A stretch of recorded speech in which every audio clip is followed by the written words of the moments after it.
আসসালামু আলাইকুম বন্ধুরা, আপনাদের সবাইকে স্বাগতম জানিয়ে আজকের রেসিপিটা শেয়ার করছি।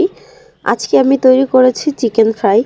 একেবারে সহজ পদ্ধতিতে বানিয়েছি এটা আমি। আপনারা ভিডিওটা দেখলেই বুঝতে পারবেন যে এটা বানানো কতটা সহজ আর খেতে কিন্তু খুবই মজা। তো চলুন বন্ধুরা রেসিপিটা দেখে নিন। এটা তৈরি করার জন্য প্রথমে আমি কয়েক টুকরা চিকেন নিয়ে নিয়েছি, যেগুলা ছোট ছোট টুকরো করে কাটা। তারপরে এর মধ্যে নিয়ে নিচ্ছি আদা, রসুন আর জিরা একসঙ্গে বেটে নিয়েছিলাম আমি, সেই মশলাটা 2 চামচের মতো। এর মধ্যে একটা শুকনো মরিচও দিয়েছিলাম।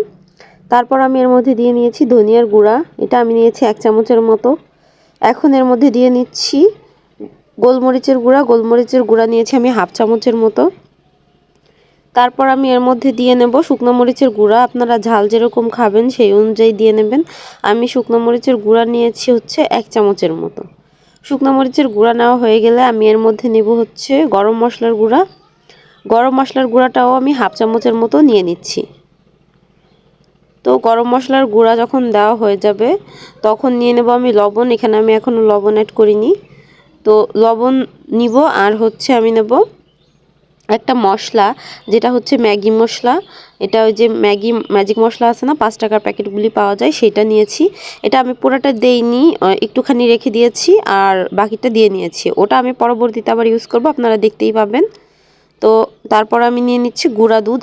এখানে একটু টক দই ইউজ করলে ভালো হয়, বাট আমার কাছে টক দই নেই। আমি গুঁড়া দুধ নিয়েছি আর হচ্ছে লেবুর রস নিয়ে নিয়েছি।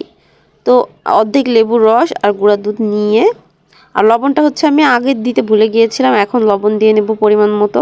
লবণ দিয়ে সব কিছু নেওয়া হয়ে গেলে আমি মাখিয়ে নেব। সব কিছু ভালো করে মেশানো হয়ে গেলে এটাকে রেস্টে রেখে দিতে হবে কিছুক্ষণ, কারণ সঙ্গে সঙ্গে ফ্রাই না করে একটু রেস্টে রেখে দিয়ে পরে ফ্রাই করলে হচ্ছে এটা তাড়াতাড়ি কুক হয় আর ভিতর থেকেও খুব ভালোভাবে সিদ্ধ হয়ে যায়। না হলে আবার দেখা যাবে যে ভিতরে একটু শক্ত থেকে যাবে, তাহলে কিন্তু চিকেনটা খেতে ভালো লাগবে না। এই জন্য কিছুক্ষণ আমি রেখে দিয়েছিলাম। দেন হচ্ছে আমি এখানে নিয়ে নিয়েছি ময়দা নিয়েছি আমি 1/2 কাপের মতো। বেশি ময়দা লাগবে না, আমার চিকেনের পরিমাণটা কম তাই। তারপর আমি এর মধ্যে নিয়ে নিয়েছি লবণটা পরিমাণ মতো নিয়ে নেবেন, আপনারা যে পরিমাণে ময়দা নেবেন সেই অনুযায়ী এখানে ময়দা কম বেশি নিতে পারেন। তারপর আমি এখানে নিয়ে নিচ্ছি গোলমরিচের গুঁড়া। মানে বেশি নিলে ময়দা সমস্যা নেই, বাট কম নিলে তো আবার হবে না। তারপর আমি নিয়ে নিয়েছি শুকনো মরিচের গুঁড়া। আর এই যে ম্যাগি যে মশলাটা আমি নিয়েছিলাম, মানে ম্যাজিক মশলাটা, ওটা আমি যতটুকু রেখে দিয়েছিলাম সেইটা এখন আমি ময়দার সঙ্গে ভালো করে মিশিয়ে নিচ্ছি। তো সব কিছু এইভাবে মেশানো হয়ে গেলে এবার এর মধ্যে চিকেনের টুকরা কিন্তু দিয়ে নেব। এই যে দেখেন, এটা আমি রেখে দিয়েছিলাম, এবার এক এক টুকরা এর মধ্যে দিয়ে আমি কিভাবে মিশিয়ে নিচ্ছি সেটা দেখবেন। পাশে আমি একটা পানির বাটি রেখেছি, এই পানিটা একেবারেই ঠান্ডা, ফ্রিজের পানি দিলেও ভালো হয়, আবার এমনি এখন নর্মালটাও ইউজ করতে পারবেন। এখন আমি চিকেনের পিসগুলা এই যে এই বাটির মধ্যে দিয়ে কিভাবে ঝাঁকিয়ে নিচ্ছি দেখেন। এইভাবে একেবারেই সহজে চিকেনের গায়ে কোটিংটা ভালো করে হয়ে যায়, কারণ হাত দিয়ে মাখামাখি করার ঝামেলা থাকে না। দেখেন আমি এই যে উঠিয়ে দেখাচ্ছি, এই যে এরকম লেগেছে, এরপর আরও লাগবে। এটাকে এখন পানির মধ্যে ছেড়ে দিব আমি, এই ঠান্ডা পানিটার ভিতরে ছেড়ে দিয়েই আবার তুলে নিব। বেশিক্ষণ রাখবো না। এই যে তুলে নিয়েছি, সাবধানে তুলতে হবে যাতে ময়দাটা পানিতে একেবারে ধুয়ে না যায়। তারপর উঠানোর পরে আবারও ময়দার মধ্যে দিয়ে আবার ওইভাবে ঝাঁকিয়ে নেব। এরকম আপনারা 2-3 বার করে করতে পারেন, তাহলে কোটিংটা আরও বেশি ভালো হবে, উপরটা অনেক বেশি ক্রিস্পি হবে।